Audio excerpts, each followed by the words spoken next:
Assalamualaikum warahmatullahi wabarakatuh. Sebelumnya perkenalkan, nama saya Yoga Transpela, NPM 2321010109. Di sini saya akan menjelaskan materi terkait wewenang yudikatif. Yang pertama yaitu pengertian yudikatif. Yudikatif secara bahasa berasal dari bahasa Yunani judikam, yang berarti mengadili, memutuskan perkara, atau memberikan keadilan. Sedangkan secara istilah, yudikatif merupakan cabang kekuasaan yang memiliki tujuan dan fungsi untuk menegakkan hukum, memberikan keadilan, dan menyelesaikan sengketa hukum.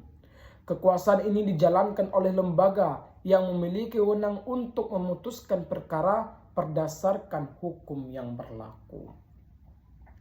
Lalu, prinsip-prinsip yudikatif.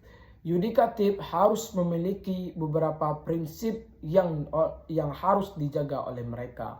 Yang pertama yaitu yudikatif harus memiliki prinsip kemandirian kekuasaan kehakiman, yaitu yudikatif harus bebas dari campur tangan lembaga eksekutif, lembaga legislatif, ataupun pihak lain.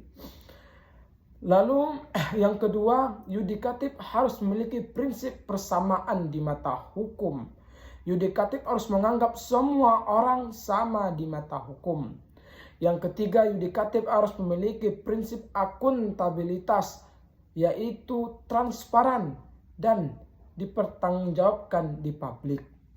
Lalu yang keempat, yudikatif harus memiliki prinsip imparsialitas, yaitu tidak berpihak kepada siapapun dalam memutuskan perkara kecuali hanya berdasarkan hukum dan fakta. Yang kelima, yudikatif harus memiliki prinsip peradilan terbuka untuk umum, yaitu agar publik dapat melihat proses terjadinya peradilan. Selanjutnya saya akan membahas tentang materi wewenang yudikatif. Wewenang yudikatif ini terbagi kepada dua. Yang pertama yaitu kewenangan secara umum. Ada 6. Yang pertama, yudikatif memiliki wewenang untuk memeriksa dan memutus perkara hukum. Yang kedua, yudikatif memiliki wewenang untuk menafsirkan undang-undang. Yang ketiga, yudikatif memiliki wewenang untuk mengawasi pelaksanaan hukum. Yang keempat, yudikatif memiliki wewenang untuk menjaga supremasi hukum. Yang kelima, yudikatif memiliki wewenang untuk memutuskan sengketa pemilu dan hasil pilkada. Yang keenam, yudikatif memiliki wewenang untuk melindungi hak asasi manusia. Lalu, kewenangan yudikatif secara khusus, kewenangan khusus lembaga yudikatif di Indonesia. Lembaga yudikatif di Indonesia ada 3. Yang pertama yaitu MA, Mahkamah Agung. Perannya yaitu sebagai lembaga peradilan tertinggi di hukum Indonesia.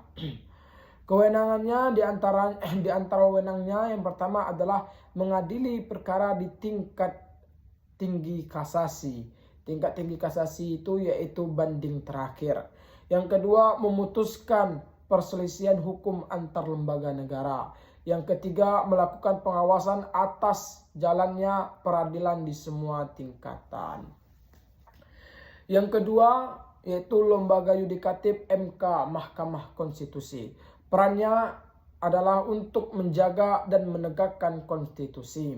Wewenangnya di antara lainnya yang pertama menguji undang-undang terhadap UUD 1945. Yang kedua memutuskan pembubaran partai politik. Yang ketiga memutuskan perselisihan pemilu. Yang keempat, lembaga yudikatif yaitu KY, Komisi Yudisial. Perannya yaitu mengawasi dan menjaga integritas hakim. Wewenangnya diantaranya yang pertama mengusulkan pengangkatan hakim agung. Yang kedua mengawasi perilaku hakim agung agar sesuai kode etik. Yang ketiga melakukan investigasi atas pelanggaran yang dilakukan oleh hakim. Hanya itu yang dapat saya sampaikan. Apabila ada kesalahan saya mohon maaf. Wabillahi taufiq wa hidayah. Wassalamualaikum warahmatullahi wabarakatuh.